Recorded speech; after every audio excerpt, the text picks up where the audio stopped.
Mastercard že leta izvaja raziskavo Master Index, ki zajame plačilne navade Slovencev in jih oblikujemo v neke povzetke oziroma trende.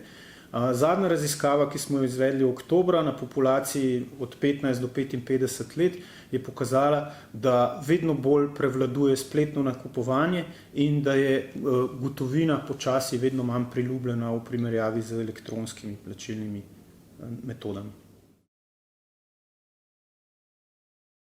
Glavna ugotovitev zadnje raziskave je, da je spletna trgovina v času pandemije doživela velik razmah, pravo eksplozijo.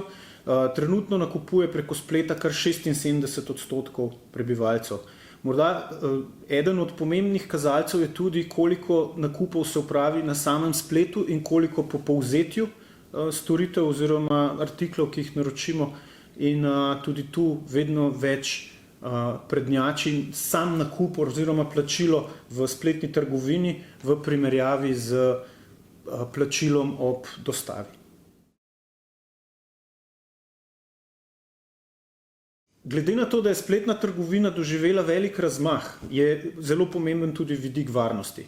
Sicer ljudje trenutno ugotavljajo, da jim je spletna trgovina varna, vendar pozdravljajo novosti, ki jih prinaša tako imenovana PSD2 uredba oziroma pravila, ki se bodo pojavila z 1. januarjem leta 2021. To je zahteva po močni avtentikaciji in ljudje pozdravljajo idejo o tem, da bodo spletne nakupe morali močno overiti. To pomeni z uporabo neke druge tehnologije, po vsej verjetnosti v največ primerih z uporabo mobilnega telefona in nekih tehničnih elementov, ki jih mobilni telefon omogoča. To so uporaba biometrije oziroma nekih telesnih karakteristik.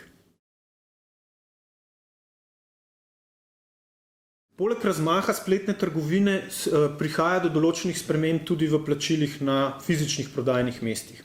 Če smo prej praktično izključno kupovali dobrine z gotovino ali plastičnimi fizičnimi plačilnimi karticami in smo kar nekaj let govorili o preboju brez stičnih plačil, sedaj govorimo o preboju mobilnih plačil. Mobilna plačila so nadgradnja fizičnih kartic, kjer se je brezstično plačilo pravzaprav preselilo v plačevanje s telefonom.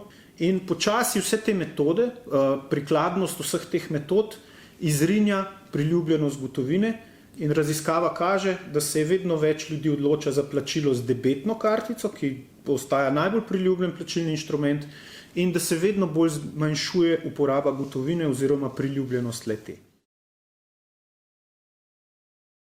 Poleg samih plačilnih navad raziskava ugotavlja tudi neke vrste plačilno kondicijo prebivalstva in glede na zadnjo raziskavo se je kar dvakrat več ljudi izreklo, da se je njihovo finančno stanje v zadnjem obdobju poslabšalo, kar je gotovo vpliv pandemije. Pandemija vpliva tudi na to, da se vedno več ljudi izreka, da se njihovo stanje bo v naslednjem obdobju poslabšalo. Kljub temu pa na pozitivni noti kar 57% ljudi pravi, da vseeno trenutno v trenutni situaciji uspejo še nekaj prihraniti.